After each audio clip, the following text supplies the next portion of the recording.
If you told me 10 years ago that we're going to be in this position, I would have laughed. There's no way. People, they would laugh at us. They would say, why do you sit at home and talk into a microphone while you play games? That's so weird.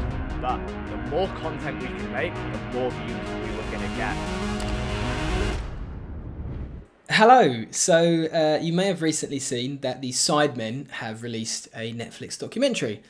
And guess who helped to make that documentary?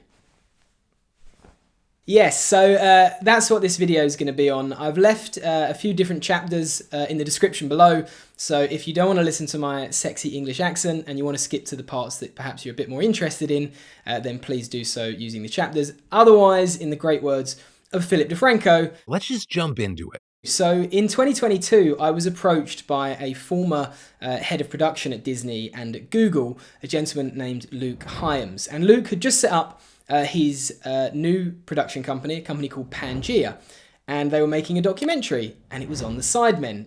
So naturally that piqued my interest, and he asked if I wanted to come on board, be the editor, do the motion graphics, and also he felt that as a result of my YouTube videos and what I do, you know, the research, etc., that I'd be good for something called a stories producer on the Sidemen documentary. So the role of a story producer is someone that will go away, will do all the research, basically on the Sidemen's videos, and come back and come up with a rough base storyline to go from. Now that turned out to be way more work than I thought it was going to be. Obviously the Sidemen have the Sidemen channel, they've got the More Sidemen channel, they've got all the other channels, and they all individually have 3 or 4 channels themselves, second channels, gaming channels. So overall, you're talking thousands of videos that I had to go through. If you wanted a moment where someone looked sad, I had to try and find that within a video.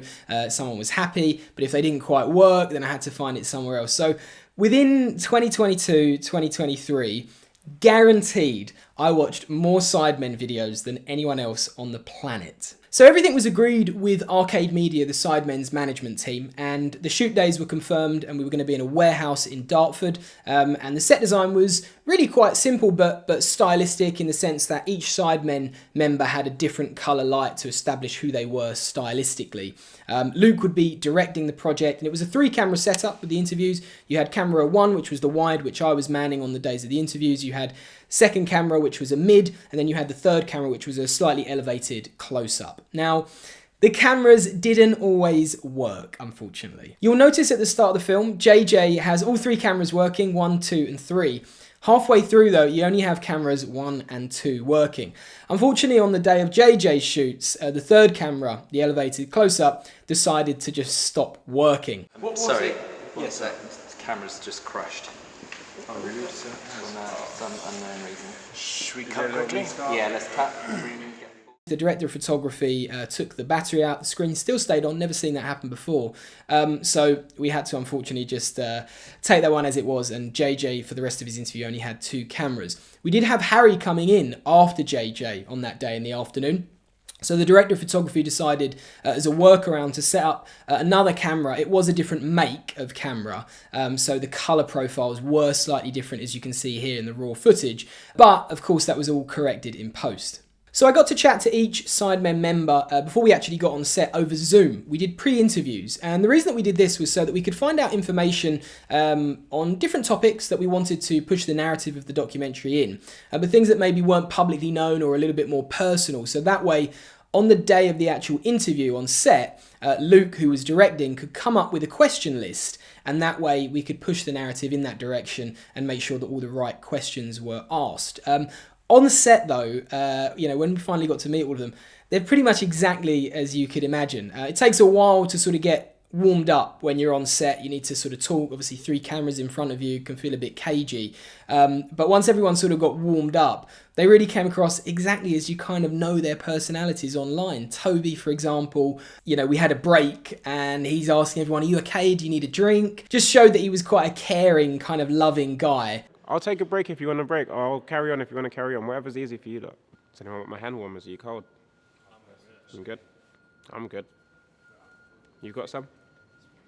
Harry was, exactly as you could imagine, kind of funny, a little bit awkward, but made it clear that he doesn't like this. This isn't his thing. If we started doing too much of this shit, Too much of this shit, because it's too professional. Like this camera's massive, and this is a proper professional documentary thing. Like I feel like I'm super content just like making YouTube videos and like I don't know, just not upping the levels anymore and just enjoying having fun with it and making fun videos. I actually found Josh to be the most approachable, really, in the end. He just was very easy and happy to chat to kind of everyone on set. Came across as a really cool guy. JJ was exactly as I thought he was going to be. Came on set, confident, funny, kind of unfazed by it. I'm sure he's done this thing plenty of times before. Simon was really, really good. I thought his interview was excellent. Ethan, unfortunately, I didn't get a chance to chat to. He was running late on the day of the interview due to traffic, so when he got there, schedule pending, we were like, right, got to sit you down, we need to get going. One final takeaway was Vic. Vic's got really nice skin. Forget about glasses range, man. He should be doing a skincare range. But yeah, very beautiful young man, I have to say. So there are a few Easter eggs in the film. I like to add kind of very little things into my graphics. So the first one is in the intro part when they're talking about their house being broken into by kids coming through the back fence. The date on that graphic on the YouTube frame says April 31st, 2015. Now that doesn't exist. There are only 30 days in April. The next little Easter egg is in the YouTube comments in the diss track section. So there are comments popping up on YouTube that are blaming Ethan for the split of the Sidemen and for JJ leaving.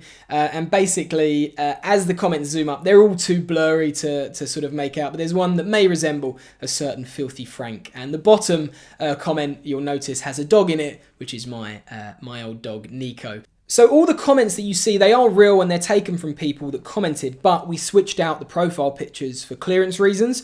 There's a few pictures of Luke in there, there's a few pictures of myself, AI generated images as well that are zooming past in these comments, and we did this simply so we could replace the profile pictures with ease. So overall, there were around 45 to 50 graphics in the film that I had to create. And it was working very hard and very quick. Had to do that within about 3 weeks. So while I was making the graphics, we had 2 editors on the project. So myself and another editor called Kazman, a great editor who I've worked with on a few projects before. So he took over a large part of the edit while I was working on graphics, and I'm really proud of the graphics. I don't mean to sort of plug, I have a graphics website where I sell templates, After Effects and Mogurts. Some of those templates actually ended up in the film. They hadn't gone live yet, so I was really proud of that.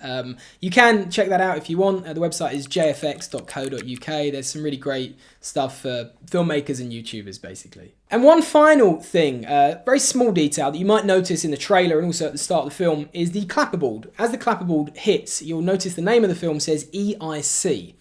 And not the Sidemen Story. So EIC was the original working title for the film throughout the whole of production, and that stands for Everything is Content. Johnny, one of the Sidemen's camera operators, actually came up with that name, and it wasn't until sort of right at the end of production, I think the Sidemen had just seen the first cut of the film, they decided to change the name. They put it to a vote in their voting system, and they came up with the name The Sidemen Story. So overall, it was a really interesting experience. I thoroughly enjoyed it. It was a lot of hard work, and obviously it was a lot of late nights that went into it. But effectively for me, it was like, what I used to do on YouTube, making these documentaries, these short documentaries, but this was naturally on a much larger scale, and of course ended up on Netflix. I really hope everyone enjoyed it. I did see some comments when the trailer was released like, oh, we already know the Sidemen story, we don't need to hear it again. But the point is that the whole reason why it went on Netflix was to reach out to a bigger audience, people that might know the Sidemen or have seen the charity match, think, oh, who are they? So they could know a little bit more about them. And that was the whole point in this documentary. It wasn't necessarily directed at the fan that already knows the story. Of course, it was a major positive thing for fans to be able to see, their favourite YouTubers on Netflix. But that was the point in it. It was also showing that these guys have completely surpassed mainstream media. The numbers that they get compared to mainstream media far outweighs it. So that was really the point of the documentary. Thank you to everyone that worked on it. Thank you to Luke and Sunita for bringing me on board, and to everyone who as I say, worked on it. I'll leave links down below in the description. So if you want to work with anyone, myself or anyone else that was involved, you can see all the links and their role in the film as well. So that's it for this one. Thanks very much for watching. Bye bye.